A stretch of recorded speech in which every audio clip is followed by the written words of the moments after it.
Hi. Welcome back to the VIS video tutorials.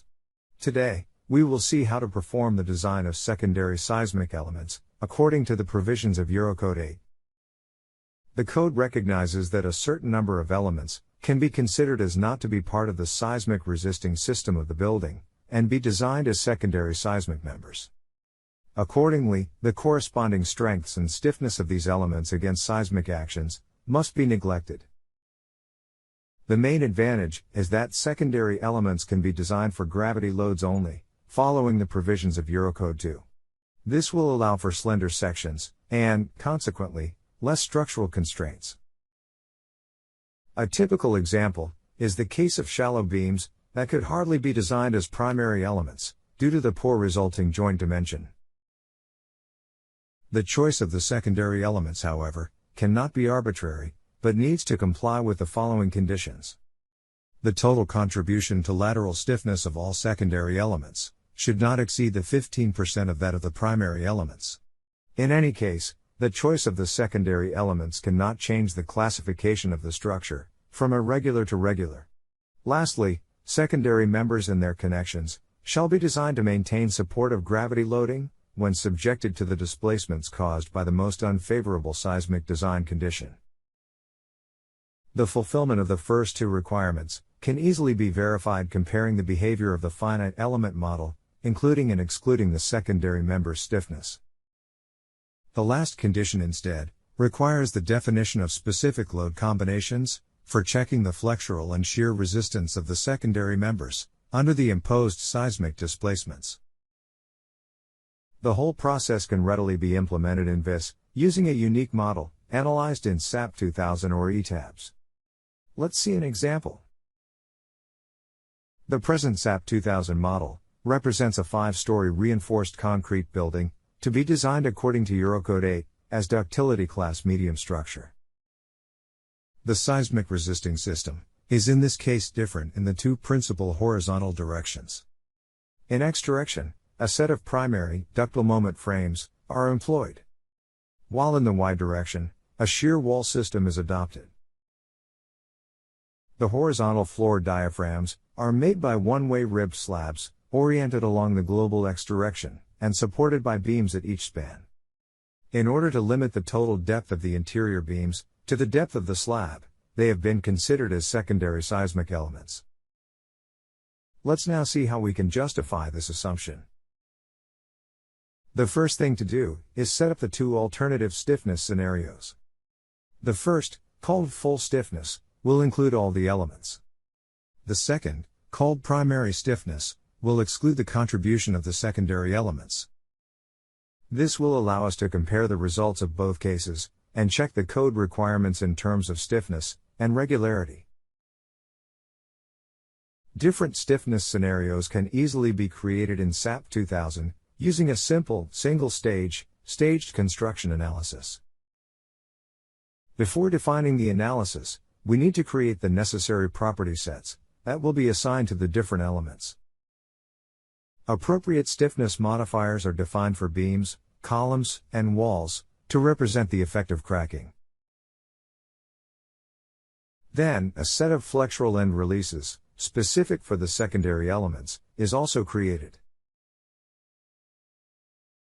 At this point, we are ready to define the analysis. As mentioned, the full stiffness analysis will include all the elements, assigning them the corresponding stiffness modifiers.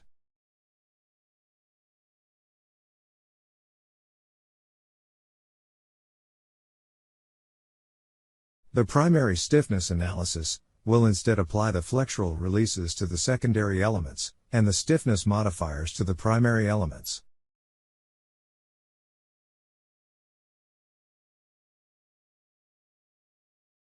We can now use these two cases as the reference stiffness for all the other analysis. The primary stiffness is associated to the modal and the response spectrum analysis used for the design of the primary elements.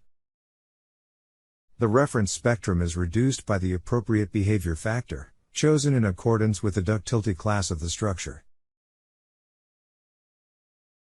The full stiffness is instead associated to all the static load cases, and to the modal and response spectrum analysis, used for the design of the secondary elements. In this case, the applied spectrum is the full reference spectrum, since the internal forces in these elements must correspond to the effective maximum seismic displacements. The last required step is the definition of the design load combinations. Different seismic combinations must be defined for primary and secondary elements, using the appropriate response spectrum analysis. We are now ready to run the analysis. By comparing the results of the two modal analysis, we can readily verify the impact of the secondary elements, both in terms of total stiffness contribution and structural regularity.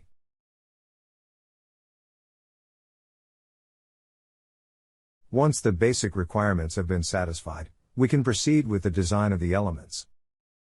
Let's open VIS from the Tools menu and start the import process. We first need to select the design load combinations for each limit state. At this stage, as seismic load combinations, we select only those corresponding to the primary elements.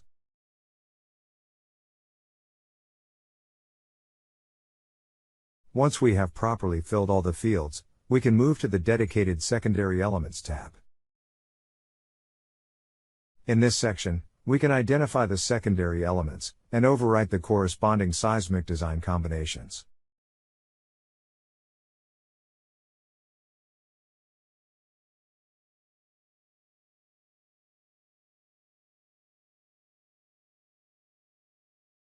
Now that the structure has been imported, we can set the appropriate code parameters and start the design.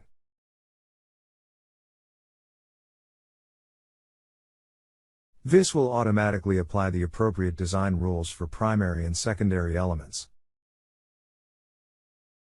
Let's compare, for example, the different design strategies adopted by the program for a primary and a secondary set of beams.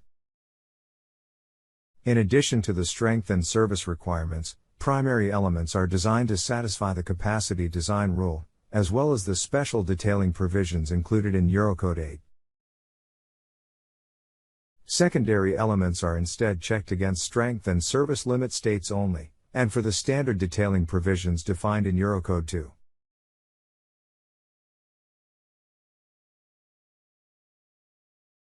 Thank you for watching. To the next video.